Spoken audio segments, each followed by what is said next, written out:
Всем доброй ночи, друзья мои.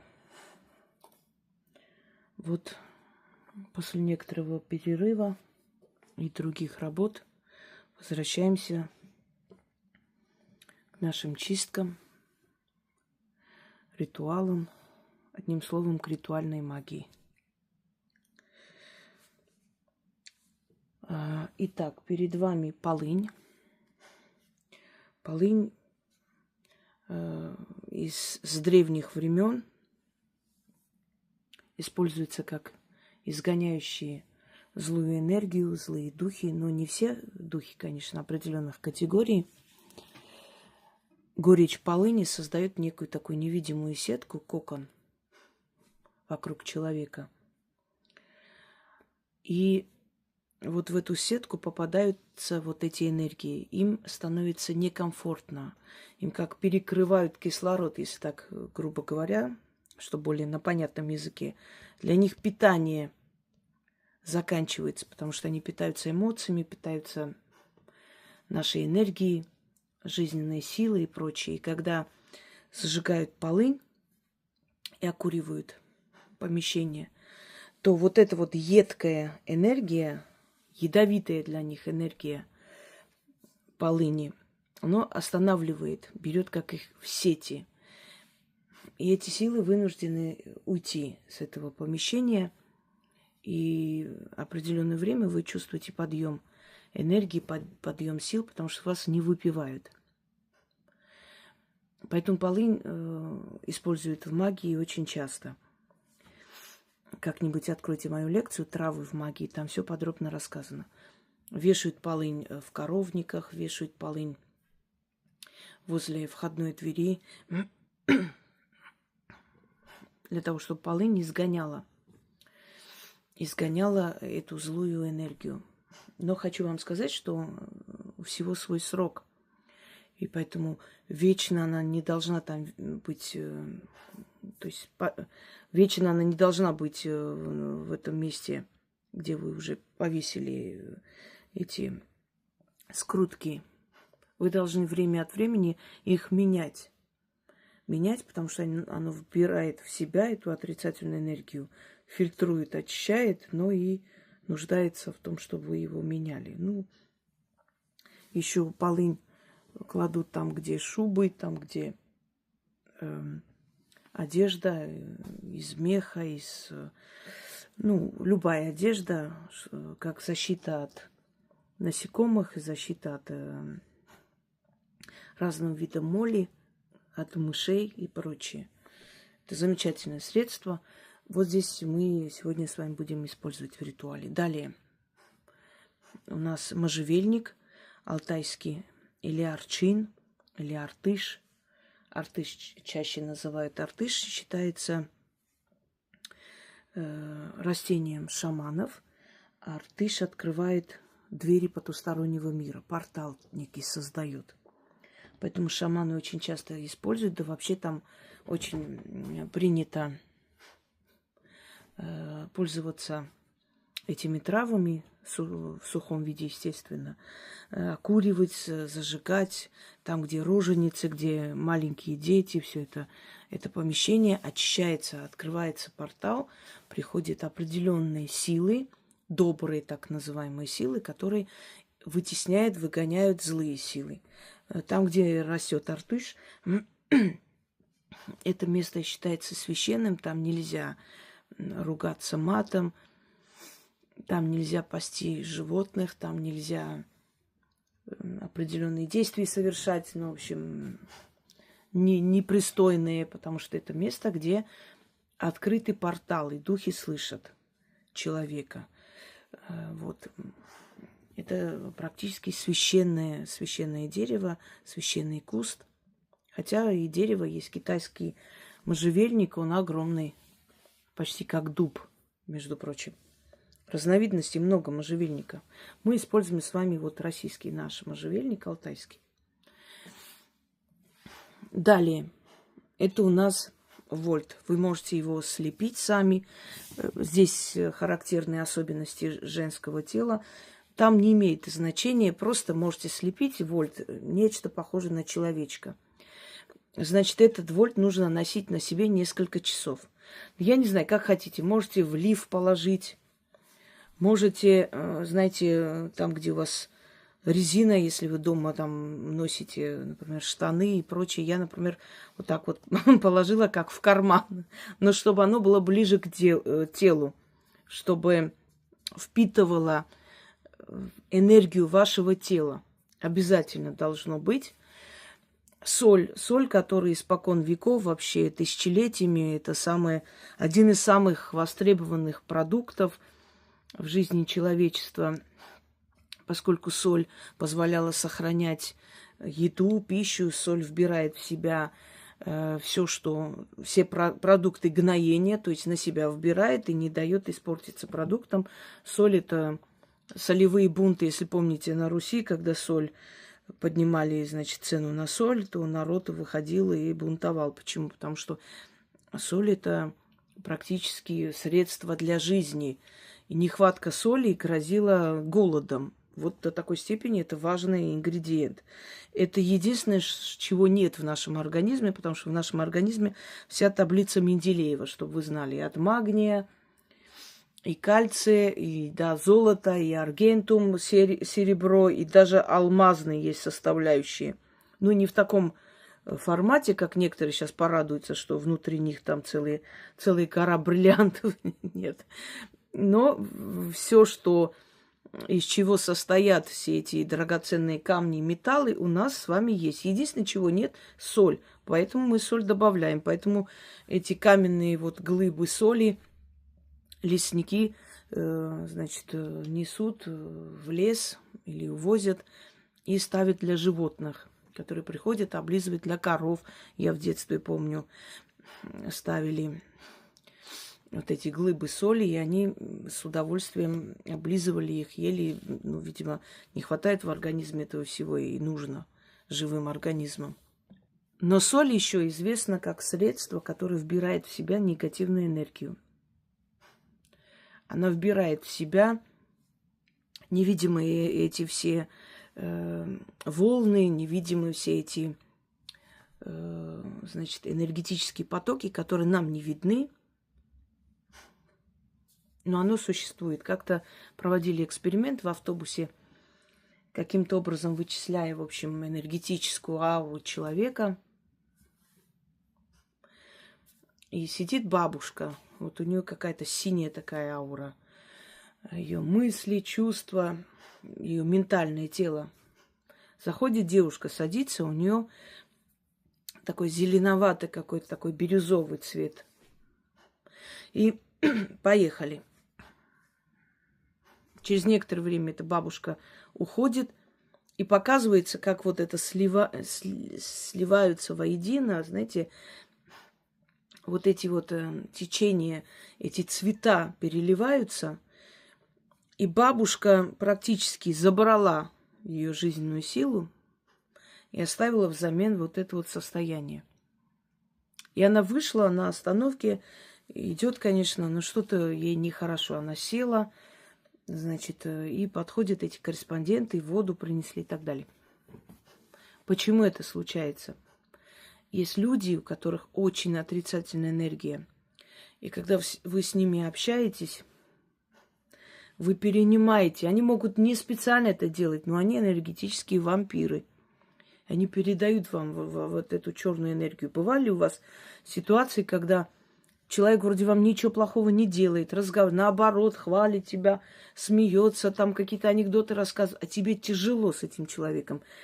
Ты прям секунды ждешь, считаешь минуты, когда уйдешь оттуда. Тебе нехорошо. И после того, как вы расстались, вы чувствуете себя разбитой, уставшей. Весь день вам плохо. Голова болит, может начаться рвота и так далее. Человек оздоравливается за счет вас. Со временем, с возрастом, многие из таких людей понимают свою особенность и пользуются этим. Приглашают своих близких, знакомых, коллег, чем-то угощают, сидят, разговаривают, спрашивают, как твои дела. Прям очень общительные. Но через некоторое время вы замечаете, что у вас нервное истощение за короткое время случилось. А она вся такая летает, в свои 60 лет прически делает, маникюр. Думаешь, откуда у человека столько жизненных энергий, сил, вроде уже возраст.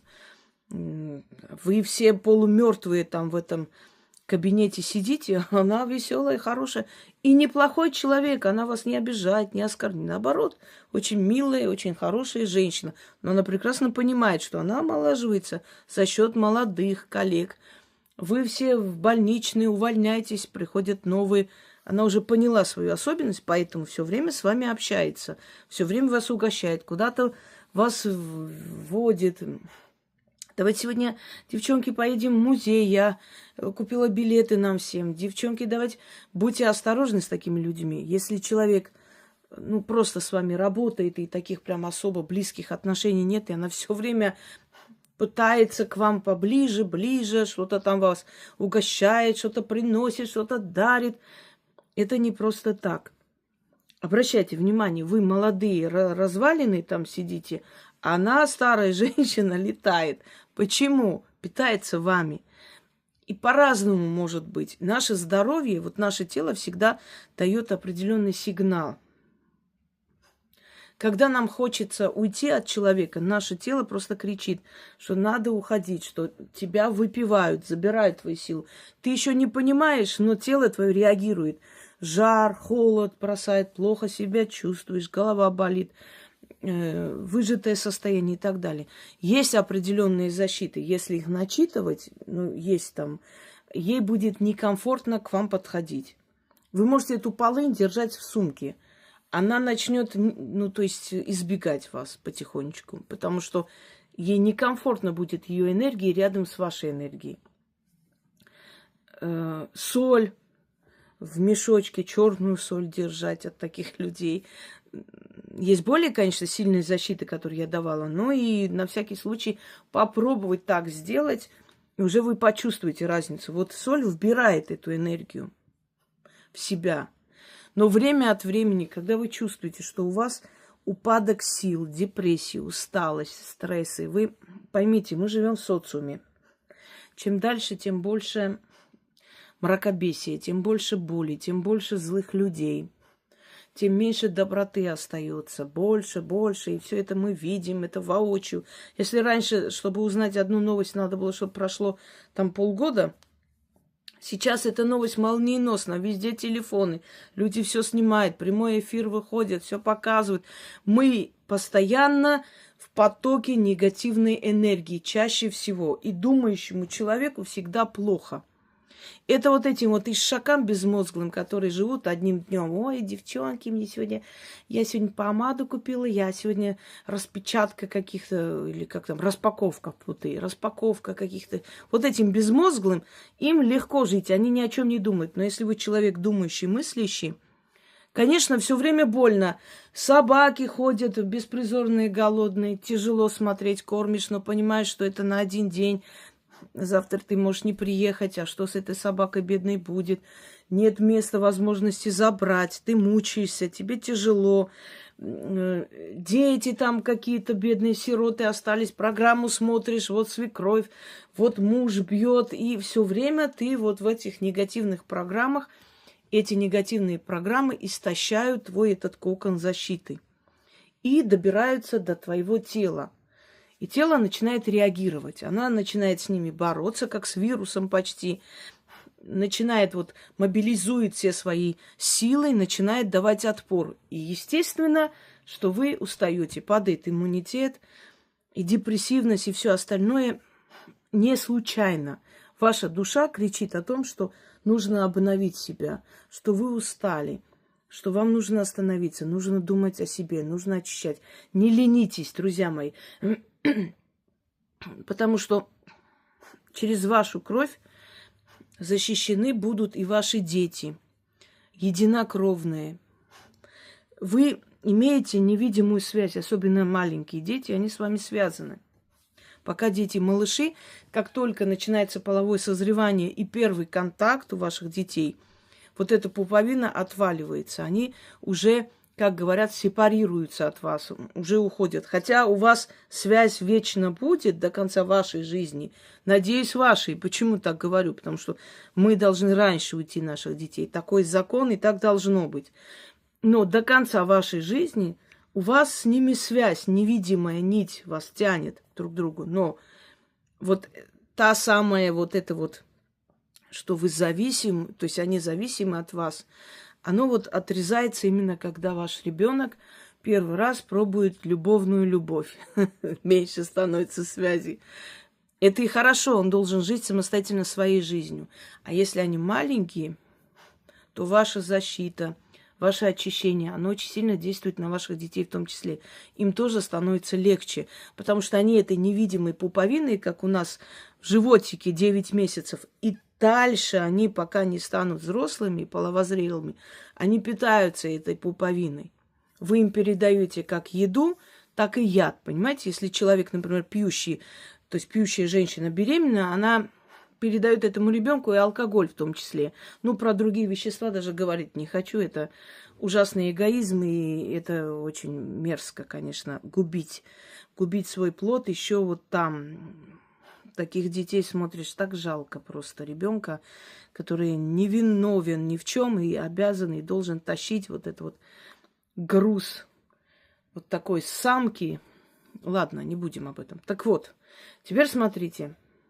Арыч или арыш, значит, можжевельник, полынь, соль. И вот эта вот восковая кукла, фигура, как хотите, но его носить надо на себе, чтобы вашу кожу почувствовала несколько часов. Ну, часа 2, ладно, пускай будет. Дома что-то делаете, положите вот так вот к телу близко, делами занимайтесь, потом ночью, вечером проведите этот ритуал. И нож. Можете, но не такой нож, которым вы пользуетесь на кухне. Это должен быть атам или просто нож, купленный для таких целей, которым вы чистки производите. Ну, много раз можете использовать, естественно, не только один раз. Неважно, видите, это вот обсидиановый, например.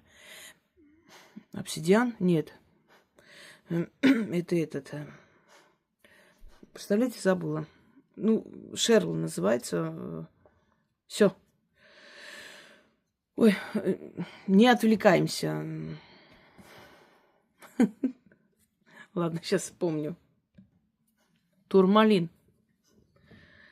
Один из камней ведьм турмалин. Значит, Марион. Потом идет уже обсидиан. Но обсидиан уже он больше и всем подходит. И так далее.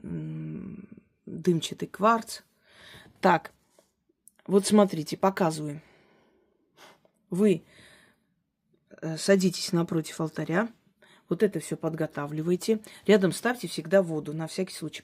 Потому что огонь бывает очень такой агрессивный. Когда вы чиститесь, он же там образуется определенная энергия в доме, и он может быть агрессивный. На всякий берите воду. Ну, надеюсь, что все обойдется, потому что всегда обходится. Ну, на всякий случай. Рядом с газовыми плитами и так далее, я надеюсь, не надо учить, что там рядом такие ритуалы делать ни в коем случае нельзя. Особенно там такие ритуалы в туалете и прочее. Нет, если у вас нет возможности, делайте как сможете. В бане проводите. Но не ночью, вечером, когда солнце село. До ночи в бане нечего делать. Если у вас нет такой возможности, можете эти все работы проводить в бане. Это тоже определенный портал, наоборот, получится лучше. Но не ночью. После полуночи банщик принимает свою жену, своих знакомых, ну, в этом смысле тонкого плана. Поэтому это тоже соблюдайте. Я уже вас очень многому учила. Я иногда сижу, думаю, еще есть какая-нибудь тема, о которой я не говорила? Наверное, нету. Но все равно защит, чисток и прочее много не бывает. Смотрите, покажу на восковой фигуре пока, да. Вот вы сидите, значит, зажгли, вот окуриваете, немножко начинает дым распространяться. Потом зажигаете эту свечу, Здесь собран весь ваш негативный слой, негативная энергия. Она вбирает в себя воск. Это такой материал, он сразу впитывает в себя. Во-первых, это природный материал, то есть природного происхождения, сила земли, потому что пчелы собирают этот нектар из цветов. Цветы растут на земле. Это энергия земли, матушки земли. Но, смотрите, значит, он просто сжигает, и соль, которая не дает уходить никуда, вбирает в себя. Здесь трава окуривается. Когда вы это все сделаете в течение, суток, если вы ночью проводите, конечно, не сможете вынести, выносите в течение дня, на следующий день. Выносите и оставляйте это все под деревом. Но его надо высыпать на какой-нибудь, без разницы уже какого цвета там будет, но не одежда ваша, конечно, которую вы носите. Желательно черную материю, можно платок любой, не черный пускай. Это все посыпали туда в узелок, завязали, хотите крест-накрест, хотите, тут не имеет никакого значения. Положите какой-нибудь пакет, унесите, оставьте под деревом прям этот узелок, и 6 монет киньте и говорите: откупаюсь, и уходите. Но пакет, конечно, не выкидывайте, не засоряйте природу. Пакет с собой возьмите и выкиньте где-нибудь в мусорку. Домой не носите этот пакет. Надеюсь, ясно сказала. Так вот, когда это все зажжете, вы сидите, напротив алтаря, такими движениями вниз, с головы, с лица вниз, только над головой не надо вести. Прям с лица вниз, потом извиняюсь, неправильно, выталкивайте из себя. Потом другую руку, потом ноги. Можете даже как-то так умудриться и за спиной очищать себя, просто выталкивать. Если вам неудобно, можете встать и во весь рост это все выталкивать из себя. Пока она будет гореть, вы читаете, и периодически там не надо считать, сколько раз вы это делаете. Над головой не ведите, над головой не надо это делать. Просто просто так вниз, потом руки, ноги. Вы отсекаете болезнь. Вы представьте, как бы вы отсекли грязь от себя.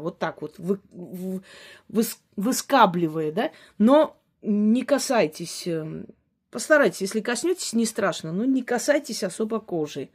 Просто сверху, потому что вы очищаете ауру, эту энергетическую грязь, которая к вам прилипла. Вам станет очень хорошо, и вы почувствуете, что вы в течение недели-двух, это очень сильная работа, начнете молодеть прям. Хорошо станет, очень хорошо. И во время проведения ритуала у вас будет полуобморочное состояние, может быть. Присядьте, отдохните, ничего страшного. Даже если это все сгорит, закончится, вы довершаете все равно. Делайте это 6 раз хотя бы. 6, 9, 13. Смотрите сами. Если у вас нужда больше сделать, сделайте 13 раз, сделайте 9 раз. Таким образом. Что это дает? Это выталкивает из вашего тела, организма, из внутреннего состояния, ваши страхи убирает ваше это состояние и обновляет ваш кокон. Если хотите, чтобы результат был прямо очень хороший, проведите 3 вечера или 3 ночи кряду. Если одного раза хватит и нормально, значит так, проведите, 1 раз. Хотя бы раз в месяц проведите, обновитесь очень сильно. Если у вас есть хронические болезни, они начнут отступать, они уснут надолго, если не остановятся. Венозная система очищается. После проведения вы можете прям, извиняюсь, сразу в туалет лететь. Такое может быть, потому что у вас вычищается, понимаете, наш организм реагирует на все. Когда человек нам неприятен, он подходит, у нас гусиная кожа, у нас волосы встают дыбом, у нас кожа становится какой-то такой, прям напрягается. У нас даже могут высыпания начаться, когда человек нам неприятен и к нам подходит. У нас температура поднимается, когда человек нам неприятен или дома какая-то ситуация, люди не те, которые нужны внутри, у вас сердце начнет колотиться, наш организм очень сильно на все реагирует.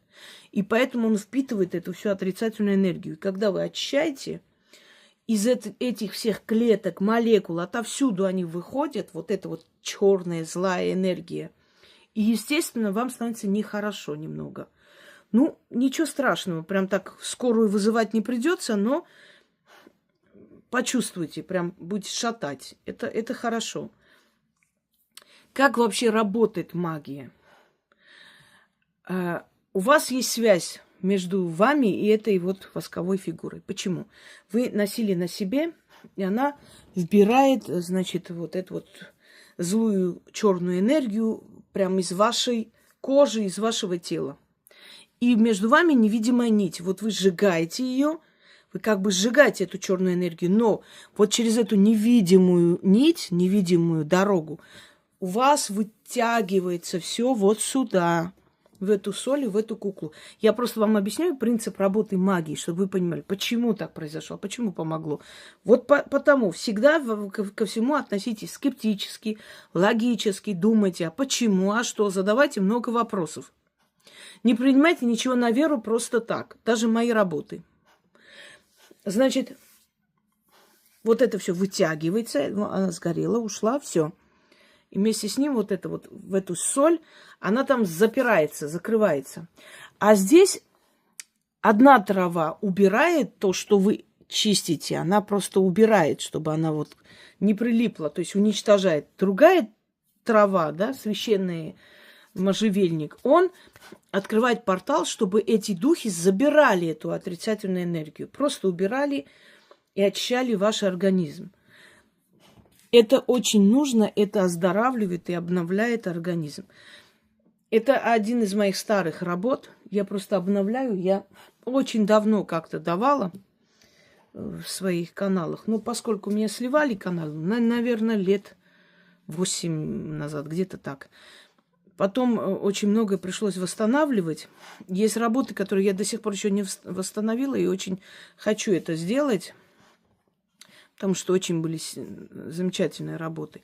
Вот, эта работа, я помню, что одному мужчине оно помогло убрать, скажите мне, подагру. Или остановить. Не убрать, а остановить, да. Остановить или что-то, как-то она исчезла. Это мне писала его жена. Потом еще тоже мужчина провел, тоже насчет подагры. Еще очень хорошо помогает Параскева Пятница. Не относитесь легкомысленно к своему здоровью, к своей жизни. Иногда проблемы с вашим здоровьем напрямую связаны вот со всем этим стрессом, со всей этой черной энергией, которая вокруг вас кружится. Понимаете? Напрямую. Я не буду, конечно, себе показывать, просто я возьму, периодически вот очищу, тоже буду читать. Хотя я вас обучаю сейчас, но даже в этом случае она мне помогает, конечно. Это очень сильные слова. Именно поэтому я, когда даже просто снимаю, не провожу ритуал, я прям выпивает меня эти слова, эти работы. Естественно, она же сильная вещь, она же никуда не девается. Вот видите, уже начали летать сущности всякие. Потому как так надобно. Да, можете использовать вот это вот для розжига. Значит, она лучше вам поможет. Вот. Пускай немножечко горит, чтобы я была более спокойна за вот это все дело.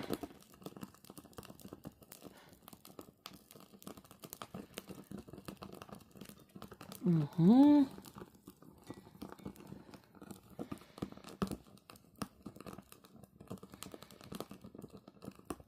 Замечательно. Просто немного подождите, чтобы, когда вы будете читать... Ой. Когда вы будете читать, чтобы уже был дым, уже как бы трава начала активно действовать. Тогда лучше, конечно, получится. Немножко надо подождать всегда, когда начнется окуривание всего помещения. Замечательно. Давай-ка, девушка. Угу. Сейчас, секунду.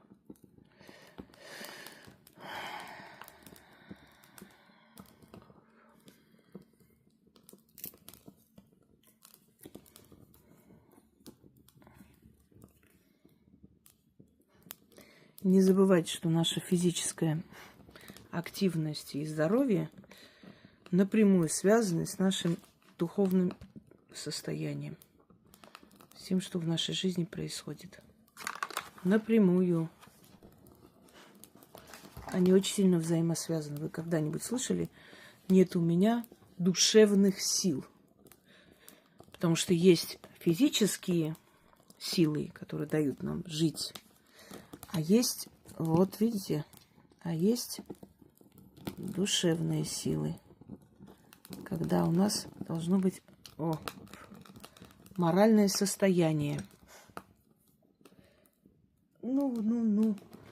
Вот не хватало, чтобы ты сейчас тут... Надо было чуть побольше, конечно, взять. Ну ладно, ничего страшного. Сейчас слегка придет в норму. Вот, давай-ка. Можжевельник, он более такая мягкая трава. Поэтому неудивительно, что упала. А полынь, она больше окуривается. Это можно для запаха немного. Это у нас мира. Потому что горький запах немного разбавляет. Итак, начнем. Так, давай-ка, дорогая моя редакция. Тут мне пожар еще не устраивайте. На радость некоторым товарищам.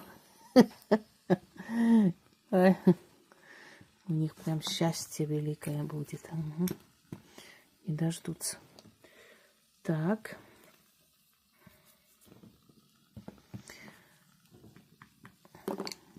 Ну, иди туда. Все.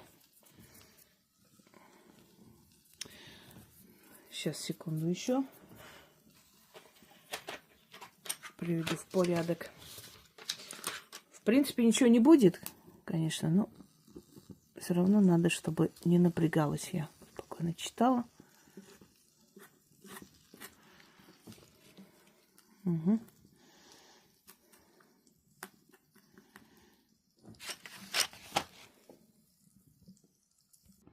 Вот такой вот агрессивный огонь. Видите, немножко сожгла немного алтарь. Ну, ничего страшного. Поменяю всего лишь ткань. И все будет хорошо. Итак, начнем.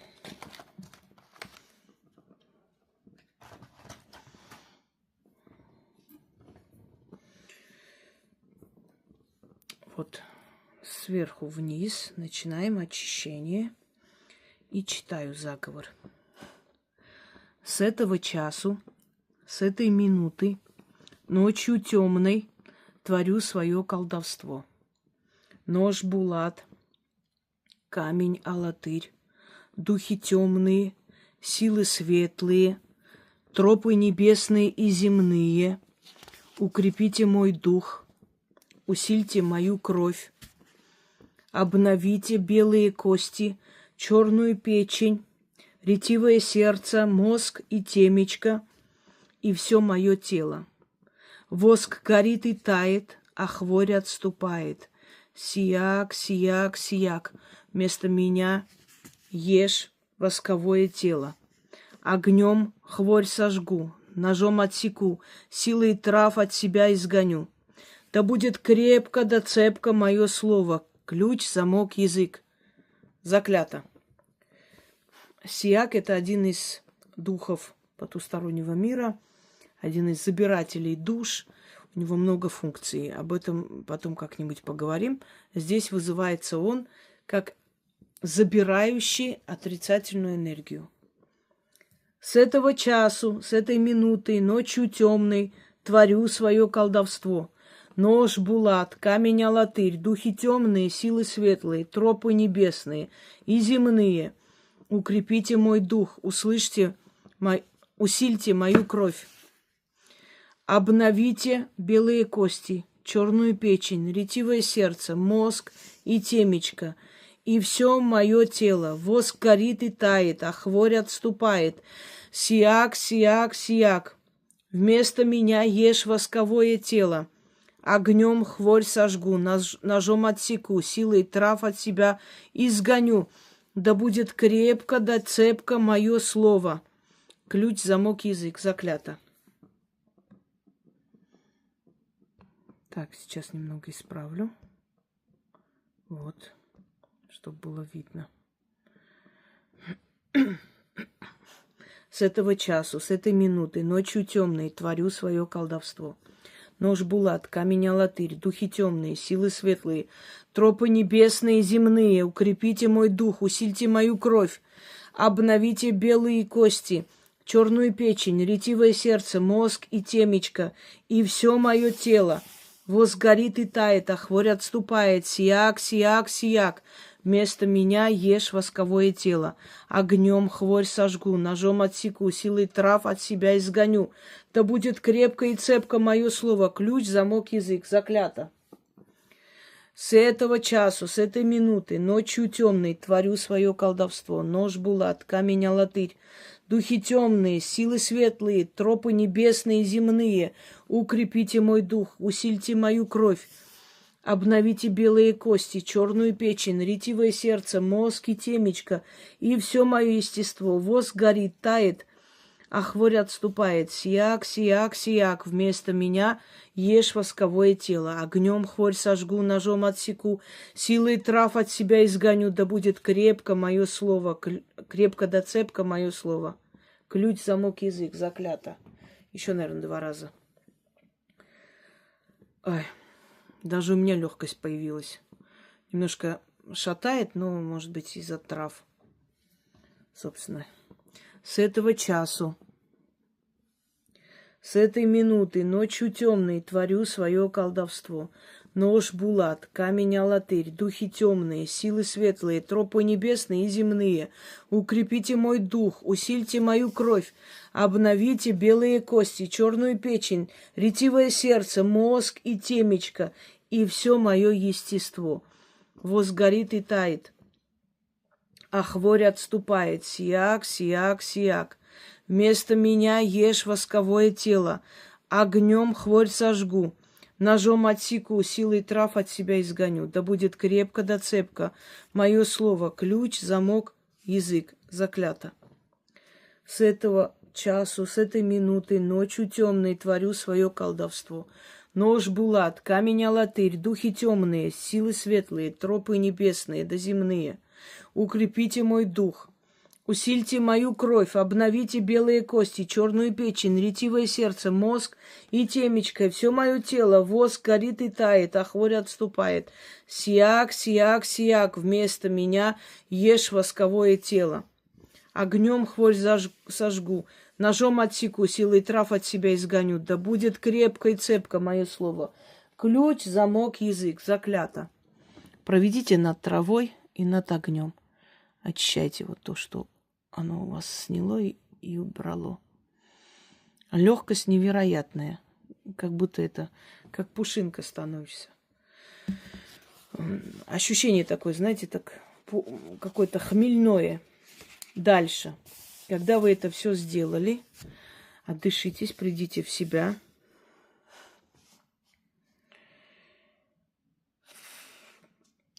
И дальше произносите 6 раз вторую часть заговора.